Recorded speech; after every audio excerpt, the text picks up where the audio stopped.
Masih dari Istana, Saudara Gubernur Bank Indonesia bilang pelemahan rupiah selain global juga dipengaruhi faktor dalam negeri, seperti haji, pembayaran dividen, dan musiman saat permintaan dolar sedang tinggi di bulan April, Mei, dan Juni. Oleh sebab itu, ada 7 kebijakan yang ditempuh oleh Bank Indonesia. Kami melaporkan kepada Pak Presiden dan Pak Presiden merestui dan kemudian memberikan suatu penguatan 7 langkah penting yang ditempuh Bank Indonesia untuk membuat rupiah kuat, membuat rupiah itu stabil ke depan. 7 langkah pentingnya yang tadi kami laporkan apa? 1, kami akan terus melakukan intervensi secara tunai dan domestic non-delivery di dalam negeri dan juga non-delivery forward NDF di pasar luar negeri, di Hong Kong, di Singapura, di London, di New York. Kami terus akan melakukan intervensi untuk menstabilkan rupiah baik di dalam negeri maupun dari luar negeri. Cadangan devisa kami lebih dari cukup untuk melakukan stabilisasi nilai tukar rupiah itu. Yang kedua, tadi Pak Menko sudah menyebutkan, karena sementara ini SBN itu keluar, kemudian saham, meskipun dalam minggu-minggu terakhir hasil koordinasi dengan Pak Menteri Keuangan sudah mulai inflow, tapi year to date masih outflow. Sementara saham terjadi outflow, sehingga kami bersepakat untuk sementara ini SRBI dibuat perlu inflow. Sehingga inflow-nya SRBI bisa mencukupi outflow-nya SBN dan saham, itu koordinasi kami dengan Pak Menteri Keuangan sehingga betul-betul menjaga inflow-nya dari portfolio asing itu masih year to date-nya masih terjadi inflow dan itu memperkuat nilai tukar rupiah. Nomor 3, ini juga koordinasi dengan Pak Menteri Keuangan, BI akan terus membeli SBN dari pasar sekunder. Ini koordinasi sudah awal tahun koordinasi dan kita lakukan. Kami sudah membeli SBN dari pasar sekunder, year to date adalah 123,1 triliun rupiah. Dan kami akan melakukan koordinasi termasuk nanti Pak Menteri Keuangan bisa melakukan masalah buyback dan segala macam. Koordinasi sangat erat antara fiskal dan moneter. Kemudian yang keempat, kami juga dengan Pak Menteri Keuangan menjaga likuiditas di perbankan dan pasaran lebih dari cukup. Yaitu terindikasi dari pertumbuhan uang primer yang selalu double digit. Di terakhir itu pertumbuhan uang primernya adalah 14,1%. Nomor 5, yaitu adalah yang kami sudah keluarkan adalah pembatasan pembelian dolar di pasar domestik tanpa underlying. Yang dulunya 100.000 dolar per orang per bulan, kita turunkan 50.000 dolar per orang per bulan. Itu yang kami langsung koordinasi dengan KSSK untuk penguatan. Nomor 6 adalah penguatan untuk pasar intervensi kami di offshore non-delivery forward. Supaya kita lebih mampu mengendalikan perkembangan nilai tukar di offshore, di luar negeri. Selain intervensi yang terus kami lakukan, kami juga membolehkan bank-bank domestik untuk ikut jualan offshore NDF di luar negeri. Sehingga pasokannya lebih banyak, sehingga itu akan memperkuat stabilisasi dari nilai tukar rupiah. Nomor berapa? 6 ya. Nomor 7 adalah peningkatan pengawasan kepada bank-bank dan korporasi yang terutama kami lihat bank-bank korporasi yang aktivitas pembelian dolarnya tinggi, kami kirim pengawas ke sana koordinasi dengan Bu Frederica Widiasari dari Ketua OJK untuk memastikan bagaimana stabilitas sistem keuangan terjaga. Dari sisi fiskal, untuk menjaga dampak pelemahan rupiah pada masyarakat, akan ada stimulus yang meluncur pada 1 Juni. Menteri Keuangan Purbaya Sadewa juga bilang akan menerbitkan Pandabon, yaitu surat utang negara dalam bentuk yuan, untuk mengurangi ketergantungan pada dolar Amerika Serikat. Yang pertama dari angka pertumbuhan ekonomi tadi, yang keluar hari ini 5,61, itu kita diskusikan dengan Bapak Presiden bahwa kita memang sudah bisa membalik arah ekonomi. Dulu kan sebelumnya 5,39, sekarang 5,61, dibanding sebelum-sebelumnya 5 atau di bawah 5 sedikit kan. Jadi ekonomi kita sedang mengalami akselerasi. Itu yang tidak disadari banyak orang, sehingga orang agak takut dan keluar dari pasar modal. Kan saya kemarin bilang serok aja. Kalau mereka ikut mesti nanti ke depan akan untung banyak. Tapi jelas ekonomi sedang menuju pertumbuhan ekonomi yang lebih cepat dan akan kita jaga untuk triwulan kedua dengan berbagai kebijakan, koordinasi dengan Bank Sentral juga menjaga sistem kondisi likuiditas, dan juga kita akan memberikan stimulus tambahan ya Pak Menko ya ke perekonomian yang nggak lama lagi akan diumumkan, ya mungkin 1 Juni akan mulai jalan. Yang kedua, untuk memperkuat nilai tukar, kami juga akan menerbitkan bond dalam panda bond di Cina dengan bunga yang lebih rendah sehingga kita tidak tergantung terlalu banyak ke dolar lagi. Jadi diversifikasi kita akan lebih baik lagi ke depan. Jadi prospek kita bagus, teman-teman semua nggak usah takut. Tadi Pak Presiden juga bilang sama saya, suruh sampaikan pesan bahwa uang saya cukup, duitnya banyak, jadi Anda nggak usah takut. Ketua Dewan Komisioner Otoritas Jasa Keuangan atau OJK, Fridrika Widyasari Dewi bilang, merespon rupiah, OJK memberikan perhatian khusus terhadap kondisi pasar modal, terutama terkait arus modal keluar outflow yang terjadi, terutama meskipun saat data ekonomi versi pemerintah diklaim baik.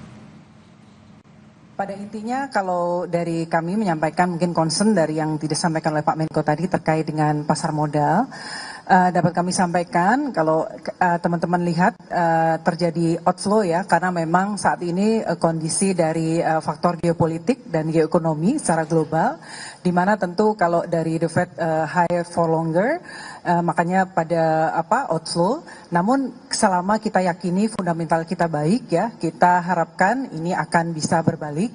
Namun demikian dapat kami sampaikan bahwa setelah market event yaitu yang dicetuskan dari semenjak akhir Januari kemarin dari MSCI, dapat kami sampaikan bahwa seluruh hal-hal yang menjadi concern dari global investor terkait dengan transparansi dari pasar modal Indonesia, di mana data dari 1% pemegang saham sudah kita buka, kemudian granularity dari data dari 9 klasifikasi menjadi 39 sudah kita sampaikan secara sangat granular.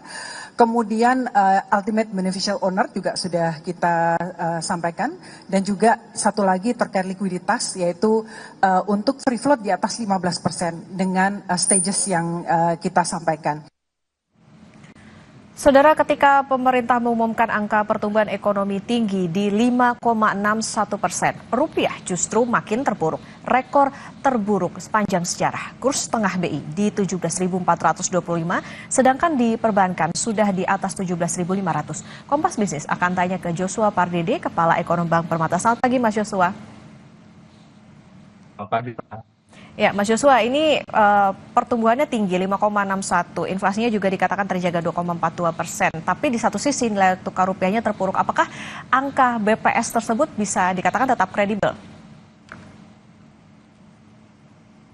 Ya, saya tetap mengatakan bahwa kondisi yang terjadi di kuartal 1 ini kan sepas, ya, artinya sudah berlalu, dan memang kondisinya kita perlu pahami juga bahwa kinerja pertumbuhan ekonomi kuartal 1 itu ada beberapa faktor yang mengungkitnya ya. Pertama adalah base effect ya, di mana kuartal 2025 pertumbuhan ekonomi Indonesia di bawah 5%, sehingga memang tidak sulit untuk pertumbuhannya cukup tinggi di kuartal 1 tahun ini. Yang kedua lagi adalah kita melihat bahwa faktor bulan Ramadan dan juga Idul Fitri itu masuk di kuartal 1 tahun ini. Ini berbeda dengan situasi di tahun lalu yang di mana Ramadan masuk ke kuartal 1 dan Lebarannya masuk ke kuartal kedua. Yang ketiga adalah faktor pendorongnya adalah dari sisi belanja pemerintah yang juga naik cukup signifikan 21%. Namun kembali lagi kami belum melihat bahwa sudah ada respon positif ya dari investor, khususnya investor asing, sehingga inflows itu cukup deras ya setelah merespon data kuartal 1 PDB Indonesia. Karena kami tetap melihat bahwa permasalahan yang mungkin di-factor-in ataupun dipertimbangkan oleh investor asing dan juga rating agency ke depannya adalah bagaimana dampak rambatan spillover dari kondisi di Timur Tengah, yakni kenaikan harga energi dan juga pelemahan nilai tukar rupiah, dampaknya kepada fiskal yang menjadi permasalahan intinya, ya, yang menjadi permasalahan intinya. Jadi kalau kita lihat dalam hal ini moneter, berarti tidak ada isu yang cukup signifikan, namun yang menjadi concern-nya adalah rating agencies, dua rating agencies di awal tahun ini sudah menurunkan outlook rating Indonesia, dan bahkan pada saat pandemi sekalipun Indonesia tidak diturunkan outlook ratingnya, sehingga ini menjadi salah satu harus menjadi refleksi dari pemerintah bagaimana mendorong peningkatan kualitas dari sisi spending dan juga optimalisasi penerimaan agar fiskal defisit kita ini bisa disiplin dan juga bisa berkelanjutan. Oke, baik. Artinya gini, di kondisi di kuartal pertama, artinya masih ada optimisme, Mas Joshua. Karena kan kalau kemarin juga kita tahu tim ekonomi Presiden Prabowo Subianto semalam rapat di Istana, merespon pelemahan rupiah ini, BI bilang ada 7 strategi yang ditempuh untuk stabilitas, di mana di antara 7 strategi BI ini, mana sih sebetulnya yang paling urgent konteksnya dalam rupiah untuk yang saat ini masih under value? Ya, saya melihat memang dari 7 strategi BI tersebut yang paling mendesak menurut saya adalah intervensi di pasar falas ya, dalam negeri dan juga luar negeri, lalu juga penguatan SRBI untuk menarik aliran portfolio, serta juga bagaimana koordinasi pembelian SBN di pasar sekunder dengan Kementerian Keuangan. Alasannya cukup sederhana karena kalau kita lihat tekanan rupiah di beberapa waktu terakhir ini terjadi di pasar, sehingga memang respon pertama ini harus memastikan bahwa pasar falas ini tertib dan juga liquid ya, dan juga disampaikan juga oleh Gubernur Bank Indonesia bahwa BI akan terus melakukan intervensi di pasar domestik dan juga pasar luar negeri melalui NDF di Hong Kong, Singapura, London, dan juga New York. Dan saya pikir strategi ini yang paling penting karena memang rupiah juga diperdagangkan di luar negeri gitu ya. Sehingga kalau tadi ada tekanan di luar negeri, ini tidak dikelola, tentunya intervensi di pasar domestik saja pun juga tidak cukup. Yang kedua tadi adalah bagaimana menjaga aliran dana asing tetap masuk ya melalui SRBI. Tetapi ini pun juga harus dilakukan secara hati-hati karena BI juga menyampaikan bahwa sebenarnya SBN dan saham ini masih mengalami outflow, dan juga SRBI saat ini juga masih mencatatkan inflow gitu ya. Namun yang perlu harus kita pahami juga adalah bahwa keluarnya dana asing dari SBN dan juga saham ini langsung dialokasikan kepada short term instrumen yakni SRBI. Jadi sebenarnya inflows di SRBI itu adalah shifting saja dari pasar SBN dan juga pasar saham gitu ya, sehingga makanya dampaknya pun ini pun juga tidak terlalu signifikan ya. Itu mungkin harus diperhatikan juga oleh BI dan juga pemerintah. Dan berikutnya adalah terkait dengan tadi pembelian SBN di pasar sekunder, ini pun juga harus kita lihat lagi bagaimana optimalisasi spending pemerintah dari program-programnya agar nanti penerbitan SBN pun juga tidak oversupply gitu, sehingga ini mengganggu juga dari sisi pasar SBN di sekundernya. Oke, ada intervensi yang dilakukan BI, tapi tentu bagaimana kondisi di lapangan juga ikut menentukan. Mas Joshua, yang menarik juga kan yang dibahas tentang SRBI yang bunganya tinggi lebih dari 6%. Nah, kalau kata BI, SRBI jadi instrumen kontraksi yang akan ada dampak kontraksi, apakah tingginya bunga SRBI itu bikin bunga kredit perbankan sulit turun? Ya, memang di satu sisi kalau kita melihat dari sisi kurva instrumen Bank Indonesia ini sudah menunjukkan tren peningkatan ya dari lelang SRBI beberapa waktu terakhir ini, bahkan yang di minggu lalu itu sudah menembus level 6% gitu ya, 6,2% untuk SRBI 12 bulan. Sehingga ini pun juga mengindikasikan sebenarnya sekalipun likuiditas perbankan dikatakan ample ataupun masih terkendali, namun pada kenyataannya kalau kita melihat dari sisi imbal hasil SRBI yang cukup tinggi, ini pun juga menunjukkan bahwa nanti rambatannya ataupun dampaknya kepada suku bunga kredit pun juga akan sulit untuk turun dalam waktu dekat ini gitu ya. Dan bahkan kalau kita melihat juga dari sisi ekspektasi pasar, melihatnya saat ini bahkan Bank Indonesia juga berpotensi untuk menaikkan tingkat suku bunga acuannya, mengingat kondisi sekalipun memang inflasi terkendali, namun Bank Indonesia pun juga perlu mempertimbangkan pelemahan rupiah lebih lanjut. Tentunya ini juga bisa berdampak kepada imported inflation, sehingga pada akhirnya ini pun juga bisa mengganggu juga kinerja perekonomian di tahun ini. Oke, nah Mas Yusuf, soal penerbitan global bond yang dalam bentuk yuan, yaitu Panda Bond, ini sudah tepat belum sih? Ya, saya melihat memang kalau kita bicara penerbitan Panda Bond ini juga arahnya cukup tepat dan tetap harus terukur ya, karena stimulus ini memang bisa jika diarahkan untuk menjaga daya beli dan juga sektor real yang terdampak pelemahan rupiah, ini jadi bukan hanya sekedar menambah belanja yang tidak produktif gitu ya. Dan kemarin juga Menko menyampaikan bahwa ada stimulus terkait dengan perekonomian yang mungkin akan berjalan di 1 Juni mendatang. Ini pun juga diharapkan akan bisa menjaga momentum pertumbuhan ya nanti, karena memang kita melihat bahwa di kuartal kedua ini setelah efek dari Lebaran selesai, tentunya perlu ada stimulus lanjutan ataupun dorongan dari sisi fiskalnya, karena kita juga melihat bahwa dari sisi private ataupun swasta, korporasi saat ini pun juga masih cenderung wait and see ataupun masih menunda untuk melakukan ekspansi gitu ya, sehingga makanya belanja-belanja ke depannya ini akan cukup terbatas ruangnya fiskalnya karena pemerintah harus mengalokasikan tambahan untuk subsidi energi, lalu juga belum lagi kita melihat tadi ada dorongan-dorongan untuk mendukung perekonomian, sehingga memang ini bagaimana kembali lagi kedisiplinan fiskal ini akan diuji oleh rating agency dan juga investor asing. Oke, baik, menjadi catatan tadi bagaimana pelemahan rupiah bisa berdampak kepada pertumbuhan ekonomi di tahun ini secara keseluruhan. Kita tunggu bagaimana nanti 7 langkah strategis penguatan rupiah bisa kita harapkan tentunya berhasil. Terima kasih Kepala Ekonom Bank Permata, Mas Yusua Paredi sudah bersama di Kompas Bisnis. Sehat selalu. Saudara, Patuna memberangkatkan jemaah haji khusus terbanyak di Indonesia pada tahun 2026. Apa yang dilakukan untuk menjamin pelaksanaan haji dan layanan pada jemaah maksimal? Setelah ini Kompas Bisnis akan kembali.